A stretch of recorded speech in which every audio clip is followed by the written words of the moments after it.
మన కుటుంబంలో స్త్రీల కుటుంబంలో దేవ ఎంతో సహకరించండి బిడ్డలు ప్రభా స్తోత్రం. మరి ప్రవీణ్ వాళ్ళు కూడా యూనిటీగా నా ప్రభా నా తండ్రి మరి ఎంతో జరిగే ప్రాంతంలో ఎంత ఆసక్తిగా వాళ్ళు చిన్నప్పటి నుంచి వాక్యంలో పెరిగిన పిల్లలు ప్రభా నేను భయభక్తి గల వారి కోరికలు మీరు తీర్చలేరు. మరి రీసెంట్గా నా ప్రభా రిసెంట్ చర్చకు వెళ్ళినప్పుడు ఆమె ఎంతగా నా ప్రభా అతని కుమారుని వివాహం గురించి మీ సన్నిధిలో ఎత్తిపడినప్పుడు ఇంత త్వరగా మీరు ప్రార్థనకు జవాబు ఇచ్చినందుకు ఎంత స్థుతించినా కూడా తక్కువే. దేవా మీకే స్తోత్రం, మీకే స్తోత్రం, మీకే స్తోత్రం, మీకే స్తోత్రం, మీకే స్తోత్రం, మీకే స్తోత్రం. మరొక కుమారుని ఉద్యోగ విషయంలో కూడా మీరు కృప దయచేసి ప్రార్థిస్తున్నాం. నాకు ఇచ్చిన పిల్లలందరూ వాక్యోపదేశం పొందడానికి మీరు కృప దయచేసినట్టుగా పిల్లలందరూ ఆత్మీయ సంబంధమైన ఆశీర్వాదం మీరు దయచేయండి. నేను ఆమె ప్రేమతో తెచ్చిన వస్త్రాలు ఆహార పదార్థాలు లేదా మీ నామంలో మీ రక్తం మీరు ఆశ్రయించి వివాహంలో కొరత లేకుండా ఆదిలో అంతం మీరైంది మీరు నడిపించ చేయండి. వివాహం అయిపోయిన తర్వాత కూడా వారు ఆర్థికంగా ఇంకా మిగుల్చగలాగా మీరు దయచేయండి. పెళ్లి కుమారుడు కుమార్తె వారి కుటుంబీకులు ఇచ్చిపుచ్చుకునే విషయంలో మీరు తోడుగా ఉండాలి. ఆహార విషయాల్లో వస్త్రాల విషయంలో లేదా డబ్బు ఆర్థికంగా ప్రతిదీ మీరు సమకూర్చమని ప్రార్థిస్తున్నారు. అన్నకు మీరు మంచి గృహాన్ని ఇచ్చారు, అందుకు కూడా మీరు ధనాలు అన్న పూర్ణ ఆరోగ్యాన్ని మీరు దయచేయండి. వారి వంశీకులను బంధువుల రక్షణికులందరినీ సరోజమ వారి బంధువుల రక్షణికులందరినీ ఆస్వాదించమని దేవా నా ప్రభాని కొన్న ఆచరిస్తున్న శ్రేష్టంగా ప్రార్థిస్తున్నాం తండ్రి. ఆమేన్, ఆమేన్. 14 నుంచి 16 వరకు చదువుతుంది.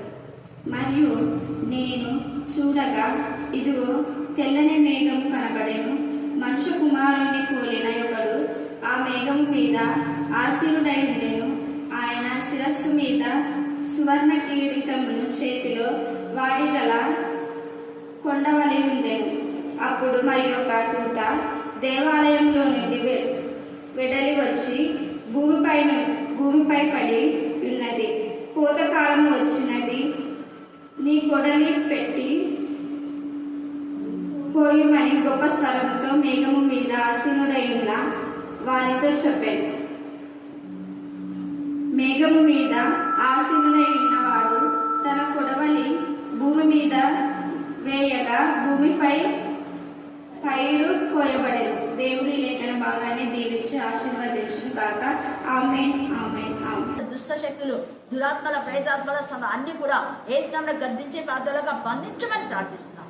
దేవా స్తోత్రం, స్తోత్రం, స్తోత్రం, స్తోత్రం, స్తోత్రం. ఆయన మా దేశ నాయకులు దీవించండి, మీ జ్ఞానం వివేకం దయచండి. దేశంలో జరిగే అరాచకాలన్నీ కూడా మీరు దయపరచండి. అలాగనే సంఘాల్లో అనేక మంది దేవా కాపర్లు మాత్రమే దేవా ఎన్ని సంఘాల్లో గొడవలు ఉంటున్నా వాటన్నిటిని గద్దించమని ప్రార్థిస్తున్నాం. అక్రమమైన విధానంలో చేసే ప్రతి పనులను మీరే గద్దించమని ప్రార్థిస్తున్నాం. స్తోత్రం దేవా, మీకే స్తోత్రం, మీకే స్తోత్రం, మీకే స్తోత్రం, మీకే స్తోత్రం, మీకే స్తోత్రం, మీకే స్తోత్రం. క్రమమైన విధానంలో బదిలీలు చేయటానికి జ్ఞానం కలుగొచ్చేమని ప్రార్థిస్తున్నాం. స్తోత్రం. అలాగే నా ప్రభా ప్రశాంతిని మీ కరుణాపీఠంలో ఎత్తిపడుతున్నాం. మీ నామం, మీ రక్తం మీరు చూపించి బిడ్డకు నా తల్లి దేవా మీరు రిపోర్ట్ ఇస్తున్నారు, అందుకు నేను స్తుతిస్తున్నాం. ఆమె మా ప్రభ నా తల్లి బ్లడ్ పర్సంటేజ్ కూడా మీరు పెంచినారు, అందుకు కూడా మీకు చెల్లిస్తున్నాం. జాండీస్ నుంచి విడిపించిన దేవా నీకు చెల్లిస్తున్నాం. నాయన ఎలిషమ్మను కనికరించండి, నెమ్మది సమాధానం ఓదార్పు దయచేయండి. దేవా నిన్న దినాన నీకు మహిమకరమైన విధానంలో దేవా నా తండ్రి సాలమ్మ అక్క వారి యొక్క ఇంటిలో మరి నా తండ్రి నాగమణి టీచర్ ఇంటిలో వాక్య పరిచర్య చేయడానికి మీరు వాడుకున్నారు. వచ్చిన ప్రతి బిడ్డను బట్టి నీకు చెల్లిస్తున్నాం. ఈ రాజ్య కాలశంలో ఇక్కడ చేరిన ఒక్కొక్క కుటుంబాన్ని మీ కరుణాపీఠంలో ఎత్తిపడుతున్నాం. నాయన బ్లెస్సింగ్ బట్టి మహిని బట్టి నా తండ్రి మరి మహి వాళ్ళ చిన్నమ్మను కూడా మీరు ఆస్వాదించండి. నిశ్చితమైతే ఆమెకు ఉద్యోగం రావడానికి మార్గం చాలా చేయమని ప్రార్థిస్తున్నాం. దేవా రాధ విషయంలో కృపదాయించండి, వాళ్ళ అక్కను జ్ఞాపకం చేసుకొని కీర్తి చిట్టి మీ జ్ఞానాత్మత నింపమని ప్రార్థిస్తున్నాం. అలాగే నా ప్రభా దీవెన సుఖమైన ప్రస్తుతం మీరు ఇస్తున్నారు. అప్పుడే ఇక్కడ ఉన్నంత వరకు మీ సన్నిధి కాంతి దీవెనతో మీరు నింపమని ప్రార్థిస్తున్నాం. దేవా రోజు మనని బట్టి దైవోల్సిని బట్టి నా ప్రభా మనోహర్ కూడా మీ జ్ఞానాత్మత నింపండి. అలాగే నా ప్రభ నా తండ్రి రహేల్ బట్టి నా ప్రభ మరి యొమ్మిమన ఆమె భర్తలో మార్పు దయచేయండి. ఆశీర్వాదం మాకు పూర్ణ స్వస్థత మీరు దయచేయండి తండ్రి. విజయ్ కూడా విజయాన్ని మీరు దయచేయండి తండ్రి. ఎజ్రా కావాల్సిన సాటైన సహాయం దయచేది కాక. దేవా మీకే స్తోత్రం, మీకే స్తోత్రం, మీకే స్తోత్రం, మీకే స్తోత్రం, మీకే స్తోత్రం. అలాగే నా ప్రభ నా తండ్రి సలోమి ఇక్కడ 2 కొడవళ్ళు ఉన్నాయి. భూమి పైరు తర్వాత 2 కొడవళ్ళు ఉన్నాయి. అయితే ఏ భూమి ఏ విధానంలో ఏది మంచి పంట ఏది చెడ్డ పంట అనేది ఉంది. ఈరోజు మన ధ్యాన అంశం ఏంటంటే భూమి పైరు పండినది. ఏంటి చెప్పండి? మళ్ళీ మళ్ళీ చెప్పాలి. అయితే పరిశుద్ధాత్మ దేవుడు భూమి పైరు పండింది అని చెప్పడానికి మామూలు పంట గురించి మాట్లాడుతున్నారా ఇంకా దేని గురించి మాట్లాడుతున్నారు చెప్పాలి?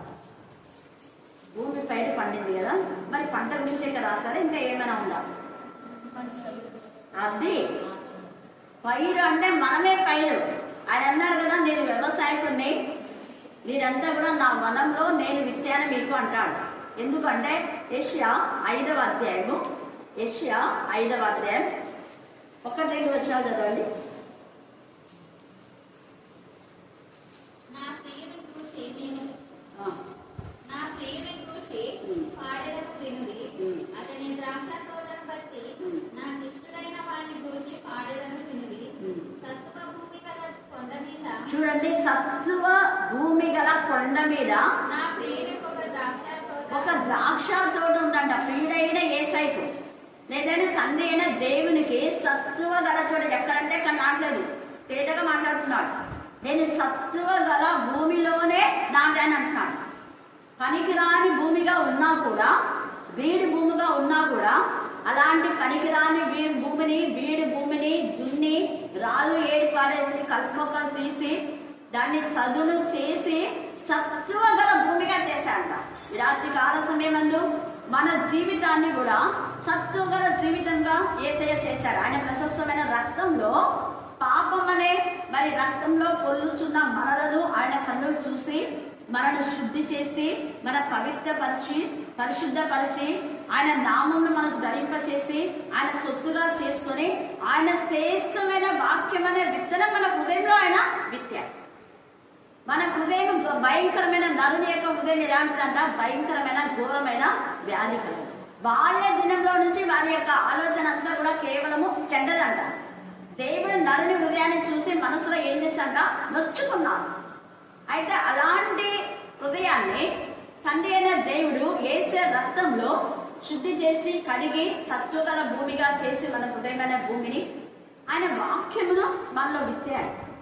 అయితే విత్తిన వాక్యం మనలో 30దంతలుగా 60దంతలుగా 100దంతలుగా ఫలించాలి లేదా అని మనం ఆత్మ పరిశీలన మనం చేసుకోవాలి. విత్తినటువంటి తండ్రి అయిన దేవుడు ఇప్పుడు ఏమైపోయిందంటే భూమి పైన ఏమైందంట? పండింది. అంటే విత్తినటువంటి ఆ వాక్యము అనేక జీవితాల్లో ఫలభరితంగా ఉండడానికి దేవుడు చూస్తూ ఉన్నాడు. పైరు పండింది అంటున్నాడు. విత్తిన విత్తనం అది బాగా భూమిని విచ్చుకొని అది పైకి వచ్చింది మొక్క. ఆ మొక్క ఎదిగింది, మొక్క ఎదిగి పుష్పించింది, కాయలు వచ్చినాయి, ఇప్పుడు పరిపక్వమై పండ్లైంది.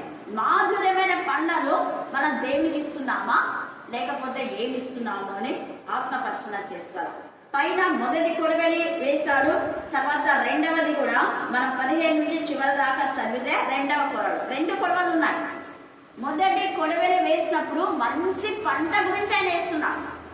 అంటే దేవుని యందు భయభక్తి గల వాళ్ళందరినీ కోసేసి పైకి తీసుకువెళ్తాడు ఆయన. హల్లెలూయా, హల్లెలూయా, హల్లెలూయా. అందుకే మత్తయి సువార్తలో 13వ అధ్యాయం కూడా 24 నుంచి 32 దాకా మీరు చదివితే అక్కడ కూడా విత్తనాలు మనం చూసుకుంటాం ఎంత తేటగా. ఆ విత్తనాలు ఏ విధానంలో అంటే మంచి విత్తనాలు, శ్రేష్టమైన విత్తనాలు తండ్రి అయిన దేవుడు మరి విత్తితే ఆ యొక్క విత్తనాలలో కొన్నేమో రాతి నేల పన్నాయంట, కొన్ని ఎక్కడ పన్నాయి చెప్పండి? ముళ్ళ పొదల్లో, కొన్నేమో దారి కప్పలు, మిగతా కొన్ని మాత్రము 30దంతలుగా మంచి నేలలు పన్నాయి. అవి మంచి నేల పన్నవి 30దంతలుగా 60దంతలుగా 100దంతలుగా ఫలించాయి. ఎవరి ఆ యొక్క క్రియలు వారి వెంట పోను. పైన చెప్పాడు, మనం చనిపోయిన తర్వాత మన క్రియలు మన ఎంట, వారి క్రియలు వారి వెంటనే పోవును అని ఆత్మ చెప్పుచున్నాడు. మనం మంచి క్రియలు చేస్తే మన మంచి క్రియలు మనతో వస్తాయి, ఏం రావు. ఈ లోకంలో ఉన్న ఆస్తి అంతా చదువు విద్య, నేను అక్కడ చదివినా ఇక్కడ చదివినా ఏసీటీసీ ఇంకా ఎక్కడెక్కడ ఏం చేసినా కూడా అవన్నీ రావు. ఎంఫిల్ చేసినా డాక్టరేట్ చేసినా అని ఇక్కడ గొప్ప చెప్పుకుంటుంటారు, ఆ గొప్పలు పనికిరావు. అందుకే నేను ఎక్కడ కూడా నాకు చదువు గురించి ప్రస్తావించాను. ఎక్కడైనా స్పీకర్గా పిలిస్తే సహోదరి సలోమి అని పెట్టండి అంటారు. ఈవెన్ కరుణాపీఠం మినిస్ట్రీ ఫౌండర్ అని అవి అన్నీ వద్దు అంటారు. ఇక్కడ చెప్పేటప్పుడు కూడా చెప్తుంటారు సహోదరి సలోమి అంతే వినరు. ఎందుకంటే మనం పోయేది దేవుని యొక్క బిడ్డగా అలాగనే వెళ్ళిపోతాం. హల్లెలూయా, హల్లెలూయా, హల్లెలూయా. సహోదరి అని అంతే. యేసయ్య చెప్పింది అదే, మీరు బోధకులని పిలవబడవద్దు అన్నాడు. అంటే మీరు రెవరెండ్ అని అది ఇదని పిలువబడవద్దు అని యేసయ్య చెప్తే మనల్ని ఏం చేస్తారు, అన్ని రెవరెండ్ ఉందా అదంట ఇదంట ఏమేమో డాక్టరేట్ అని పెట్టుకుంటుంటారు. యేసయ్య తేల్చి చెప్పినాడు, మీరు బోధకులని పిలవబడవద్దు. మనమంతా ఎవరమంట, సహోదరి సహోదరులు. మనం సహోదరులు అంతే. ఎందుకంటే బోధకుడు యేసు ప్రభు మాత్రమే. హల్లెలూయా, హల్లెలూయా, హల్లెలూయా. అందుకనే యేసయ్య మనకు అనేక మంది దైవజనుల ద్వారా కానివ్వండి, కరపత్రికల ద్వారా మనం వాక్యం చదివి కానివ్వండి, ఈ చదివిన వాక్యం విన్న వాక్యము మన జీవితాల్లో ఎంతవరకు ఫలించింది అని యేసయ్య ఈ రాత్రి నిన్ను నన్ను అడుగుతున్నాడు. విన్న వాక్యము త్రోవ పక్కలో పడిపోయిందా, పక్షులు వచ్చి ఎత్తుకొని పోయినాయా, ఫలించలేదా నీ జీవితంలో వాక్యము? అలాగనే కొంచెం రాతి నేల పడి హృదయం కఠినమై మార్పు లేకుండా, ఎంత వాక్యం విన్నా కూడా మార్పు పొందే జీవితం లేకుండా కొంతకాలమే ఎదిగి తర్వాత అవి పుష్పించి ఫలించక ముందే ఎండిపోతున్నాయి. ఎండిపోయిన జీవితం, పడిపోయిన జీవితం, కాలిపోయిన జీవితం. విశ్వాసంలో, విధేయతలో, ప్రేమలో, పరిశుద్ధలో ఏ స్థితిలో పన్నామో ఆ స్థితిని మనం జ్ఞాపకం చేసుకోవాలి. అలాగనే తర్వాత ఆ యొక్క ముండ్ల పొదల్లో పన్నాయవి, అవేమో బాగా ఒకవేళ ఎదగొచ్చు, కానీ ఎదిగినవి అవి మళ్ళా పుష్పించకుండా ఫలించకుండా ఈ ముళ్ళులు ఏం చేస్తున్నాయి, అణిచివేస్తున్నాయి. ఆ ముళ్ళులు అంటే లోక సంబంధమైన ఐహికమైన విచారాలు. హల్లెలూయా, హల్లెలూయా, హల్లెలూయా. ఐహికమైన విచారాల్లో మనం ఉంటే మన జీవితాలు ఫలవంతంగా ఉండవు. ఎదిగినా కూడా ఆ పుష్పాలు వచ్చిన పుష్పాలను ముళ్ళు గుచ్చుకుంటే మళ్ళీ ఇవైతే కాయలైతే కావు. ముళ్ళ పొదలు అంచివేస్తున్నాయి. ఈ లోక సంబంధమైనటువంటి విచారాల నుంచి మనం విడుదల పొందాలి. ఫస్ట్ తయారీ దేవునికి ఇవ్వాలనేది దేవుని యొక్క ఉద్దేశం. అయితే ఎవరైతే ముళ్ళ పొదలలోనే నుంచి బయటికి వచ్చి పుష్పించే లిల్లీ పుష్పంలాగా కూడా ఉన్నాయి. I am the rose of Sharon, I am the lily of the valley. ముండ్ల పొదల్లో మురుగులో బురదలో అవి ఉన్నా కూడా ముళ్ళ పొదల్లో కూడా అవన్నీ ఇట్లా అనుకొని లిల్లీ బయటకు వచ్చి పుష్పిస్తారు. అలాగే ముళ్ళ పొదలు ఎంత అణిచినా, ఈ లోకంలో ఎంతమంది నిన్ను అనగొట్టాలని చూసినా నువ్వు పుష్పిస్తే దేవుడు నిన్ను ఎంతగా ఆశీర్వదిస్తాడు. హల్లెలూయా, హల్లెలూయా, హల్లెలూయా. ఏదో కొంచెం కొంచెం ముళ్ళు ఉంటే మనం లోపలికి చెయ్యి ఎలాగా పెట్టుకొని పూలు తెంచుకుంటాం. చాలా ముళ్ళలో ఉందనుకోండి, తెంచుకుంటాం, దాన్ని తెంచుకోవాలి. అది ఒక పుష్పించింది కానీ వేస్ట్ అయిపోయింది. అలాంటి జీవితంలో మనం ఉండకూడదు. దేవునికి ఇష్టమైనటువంటి జీవితం, మాధుర్యమైన జీవితంలో మనం ఉండాలి. అందుకనే యేసయ్య అంటున్నాడు ఇక్కడ, మీరు మంచి ఫలములు ఫలించుడి అన్నాడు. మన ఫలాలు మంచిగా ఉన్నాయా, చెడ్డగా ఉన్నాయా? చెడ్డ ఫలాల్లో ఒకవేళ ఉన్నామేమో ప్రశ్న వేసుకోవాలి. గలతీ 5:22 ఉన్న ఫలము మనం ఫలించాలి. ఆత్మ ఫలం అంటే అది ఒక్కటే, కానీ దాంట్లో ఈ యొక్క 9 తొనలు ఒక చీని పండులో ఉన్నట్టుగా ఫలం అంటే ఒక్కటే ఫలమే, కానీ దాంట్లో తనలు ఉన్నట్టుగా ప్రేమ, సంతోషం, సమాధానం, దీర్ఘశాంతం, దయాలత్వం, మంచితనం, విశ్వాసం, సాత్విక, ఆశ్చర్యం. ఈ 9 విధాలుగా ఆత్మలో మనం ఆ క్యారెక్టర్స్ కలిగి ఉండాలన్నది పరిశుద్ధాత్మ దేవుని యొక్క ఉద్దేశం. ఆత్మలో ఫలించిన బిడ్డలు ఇవన్నీ కలిగి ఉంటాయి. అలాగనే 9 ఆత్మ వరాలు కూడా ఉన్నాయి. ఇవి ఎప్పుడైతే మనం ఆత్మలో ఫలిస్తామో దేవుడు 9 వరాలు మనకి ఇస్తారు. 1 కొరింథీ 12:8-12 దాకా మీరు చదువుకుంటే అక్కడ ఉందన్నమాట.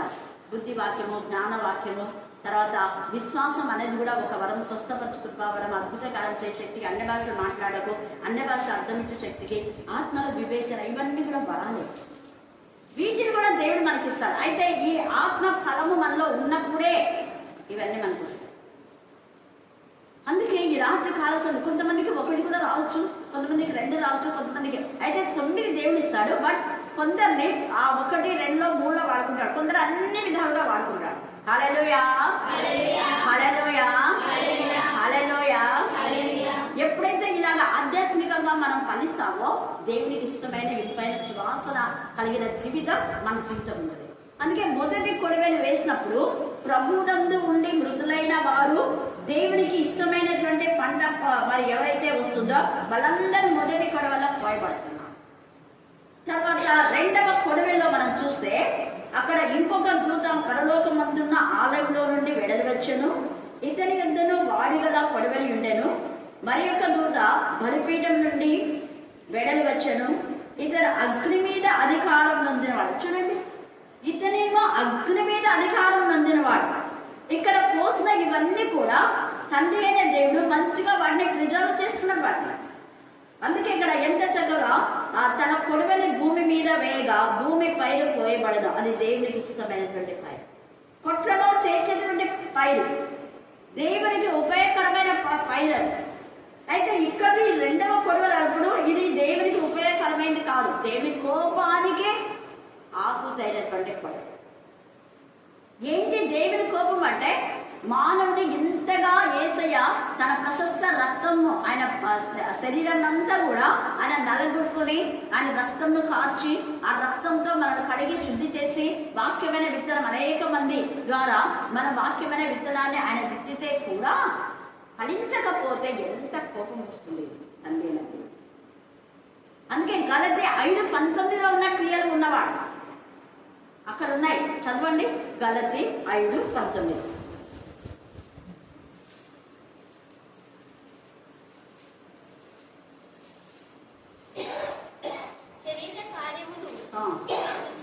స్పష్టమై ఉన్నవి అవేవనగా జారత్వము. జారత్వం అంటే పెళ్లికి ముందు చేసేది జారత్వం. అపవిత్రత, కామకత్వము, విగ్రహారాధన, అభిచారము, ద్వేషములు, కలహములు, మత్సరములు, క్రోధములు, కక్షలు, భేదములు, విమతములు, మసతలు, అల్లరితో కూడిన ఆట పాటలు. ఇక్కడ తేజగా ఉంటే గంతులు వేయాలంట. గంతులు దావిదే వేస్తాడు, గంతులు మనంగా వేసేది. ఆత్మలో గంతులు వేయటం, చర్చలో గంతులు వేయటం కాదు. తేజగా అల్లరితో ఉన్న ఆట పాటానికి రాయబడింది. శరీర సంబంధమైన ఈ కార్యాలు చేసే వాళ్ళను ఖచ్చితంగా నరక అగ్ని గంధకాల్లో పడవేయబడతారు. మత్సరం, ఒకరు బాగా ఆత్మీయంగా ఎదుగుతుంటే వాళ్ళు ఎదుగుతున్నారు, వీళ్ళు ఎదుగుతున్నారు. ఆ పాస్టర్ బాగా ఎదిగాడు, ఈ పాస్టర్ బాగా ఎదిగాడు. అసూయ, ద్వేషం, కక్ష, ఈర్ష, పగలు. దైవజనులు ఎదిగితే సంతోషించాలి. ఎందుకు అంటే వాక్యంలో ఏముంది, నీ ఆత్మ వర్ధిల్లుచున్నప్పుడు అన్ని విషయాల్లో వర్ధిల్లుతారు. వాళ్ళు ఆత్మీయంగా ఎదుగుతారు, దేవుడు అన్ని విషయాల్లో వర్ధిల్ల చేస్తారు వాళ్ళు. అంతేగాని వీళ్ళ ఆత్మలో వర్ధిల్లరు. ఒక ఆత్మనైనా ప్రభులోకి నడిపించాలి. నేను అదే అంట, బ్యాప్టిజం తీసుకోవడం ముఖ్యం కాదు. ఒక ఆత్మనైనా క్రీస్తు బిడ్డగా, క్రీస్తు వంశావళిలో చేర్చాలి. క్రిస్టియన్ అని సర్టిఫికేట్ చేయగలిగి ఉండాలి. కాపరుతో నేను అదే చెప్తాను. కాపరుగా ఉండి ఊరికే వాక్యం చెప్పడం, అది ఇది గంతులు వేయడం, ఎగడం కాదు. పాస్టర్ కానీ పాస్టమ్మ కానీ ప్రతి సంఘంలో కొంతమందినైనా ప్రభులోకి నడిపించాలి. అపోస్తులైన పేతురు 3,000 మందిని ప్రభులోకి నడిపించాడు. వాళ్ళందరూ కూడా క్రైస్తవులని అనబడరే. మొట్టమొదట అంత్యకల క్రైస్తవులు అని అనబడినారు. అలాగే చేయాలి. అలాగ చేయనప్పుడు మనం ఎంత బోధన చేసి కూడా వేస్ట్ అయ్యి. ఎందుకంటే యేసయ్య నామం ధరించకపోతే విడవబడినటువంటి జీవితమే.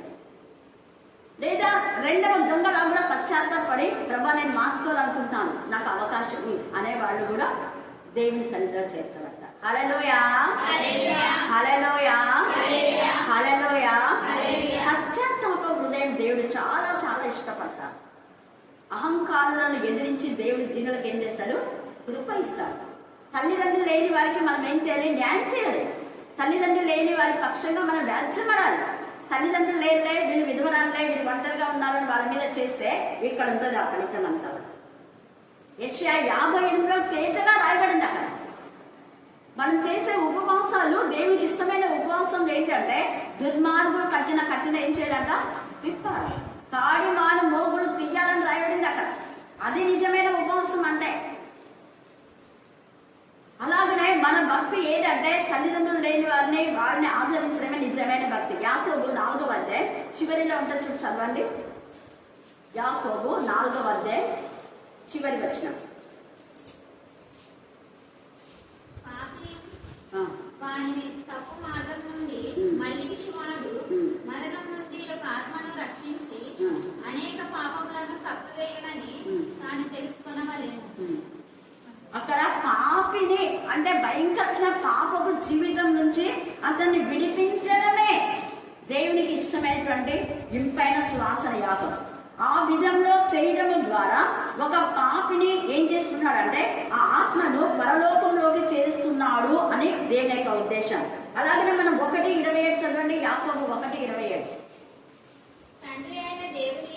తండ్రి అయిన దేవుని ఎదుట పవిత్రమును చూడండి, పవిత్రము నిష్కలంకమునైన భక్తి ఏదనగా దిక్కులేని పిల్లలను విధవరాండ్లను వారి ఇబ్బందిలో పరామర్శించడంలో మనం ఏం చేస్తాం? దిక్కులేని వాళ్ళ తల్లిదండ్రులు ఏందే ఇంకా వీళ్ళని ఏమని అనొచ్చు అని ఒక పద్ధతి, ఒక న్యాయం ఉంటుంది ప్రతి దానికి. సంఘం అనేది ఉంటే యూత్కు కమిటీ ఉంటుంది, శీల కమిటీ ఉంటుంది, సండే స్కూల్ కమిటీ ఉంటుంది. ఈ కమిటీలతో కలిసే ఏదైనా మనం చేయాలి. చర్చలే కానివ్వండి, ఒక పాస్టర్ని ఎన్నుకున్నా, ఏది చేసినా కూడా ఈ మూడింటిని అడగాలి.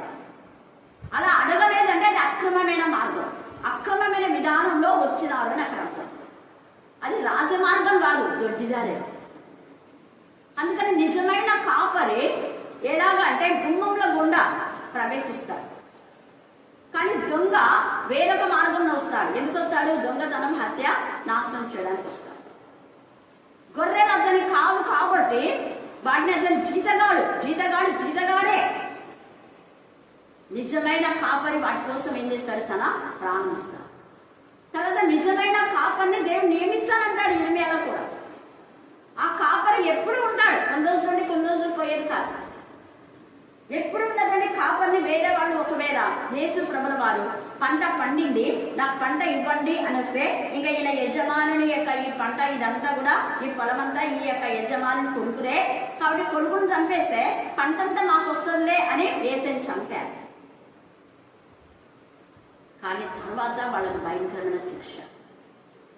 అలాగనే యెజబెలు కూడా నాబోతు ద్రాక్ష తోట కావాలనుకుంది. నాబోతు ద్రాక్ష తోట మీద కన్ను వేసినారు ఇద్దరు, ఈ యెజబెలు, అహాబు. కానీ ఇద్దరు కలిసి చేసిన నీచమైన పనికి వాళ్ళు అబద్ధ సాక్షులు ఇద్దరు పెట్టుకుంటారు. ఎందుకు? నాబోతుకు ముందు వెనక ఎవరూ లేరు అని.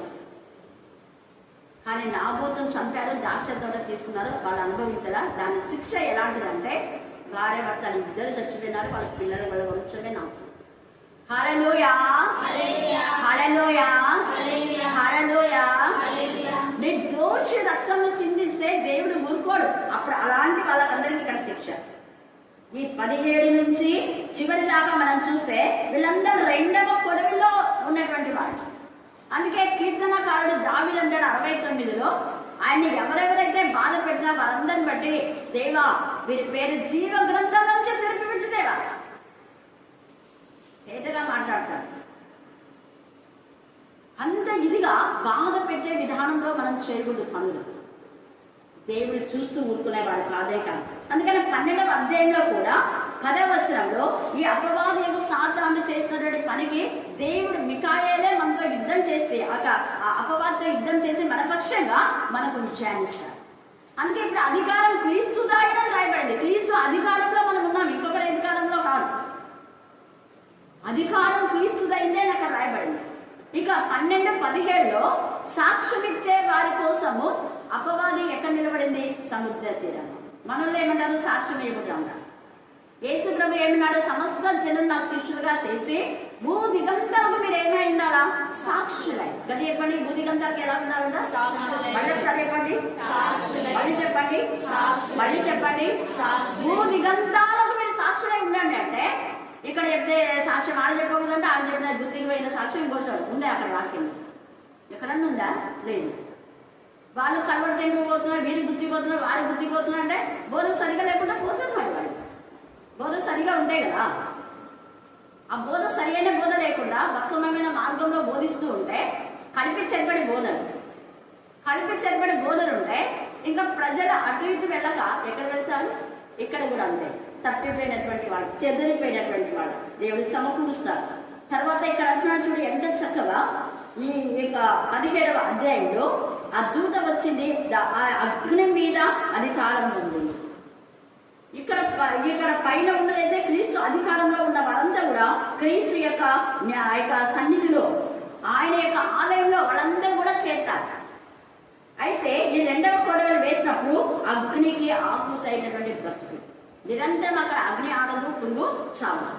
అందుకని చూడండి, ఆ ఇతరు వాణి అయిన కొడవలి గల వాణిని గొప్ప స్వరంతో పిలిచి, భూమి మీద ఉన్న ద్రాక్ష పండు పరిపక్వమైనవి, వాణి అయిన నీ కొడలు పెట్టి దాని గెలలు కోయమని చెప్పాను. కాగా ఆ దూత తన కొడవలి భూమి మీద వేసి భూమి మీదనున్న ద్రాక్ష పండును కోసి దేవుని కోపమున ద్రాక్షాల తొట్టిలో, పెద్ద తొట్టి అంటారు, అదే పాట, పెద్ద తొట్టిలో వేసెను. ఆ ద్రాక్షాల తొట్టి పట్టణములకు వెలుపడ తొక్కబడెను. 100 కోసుల దూరము గుర్రముల కళ్ళె మట్టుకు ద్రాక్షాల తొట్టిలోని ఏం ప్రవహించిందంట? రక్తం. ఎందుకు రక్తం ప్రవహించింది? దేవుని పిల్లలను రక్తం ప్రవహించేలా బాధ పెట్టారు కాబట్టి. ఆయన చెమట రక్తం బిందువులంతగా యేసయ్య పరితాపం పొందాడు, బాధపడ్డాడు. యేసయ్యనంత బాధ పెట్టారు కాబట్టి ఇక్కడ వాళ్ళకు బాధ వస్తూ ఉంది, వాళ్ళకి శిక్ష దేవుడు విధిస్తున్నాడు. ఇర్మియా 13వ అధ్యాయము 19వ వచనం చదవండి. ఇర్మియా 13:19.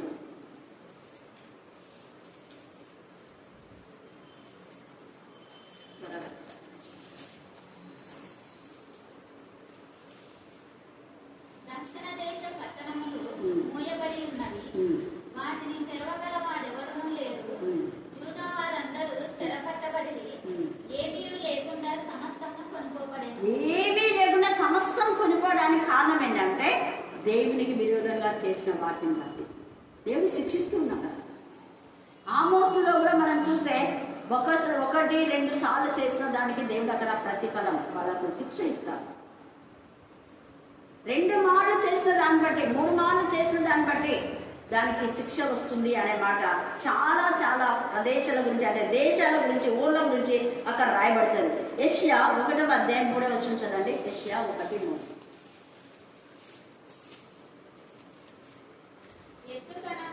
ఎద్దు తన కామందుని ఎరుగును, గాడిద తన సొంతమని దొడ్డి తెలుసుకొని. ఈ ప్రజలు తెలివి లేదు, నా జనులు యోచింపరు, పాపిష్టి జనమా, దోషభరితమైన ప్రజలారా, దుష్ట సంతానమా, చెరుపు చేయు పిల్లలారా, మీకు శ్రమ అంటున్నాడు ఇక్కడ.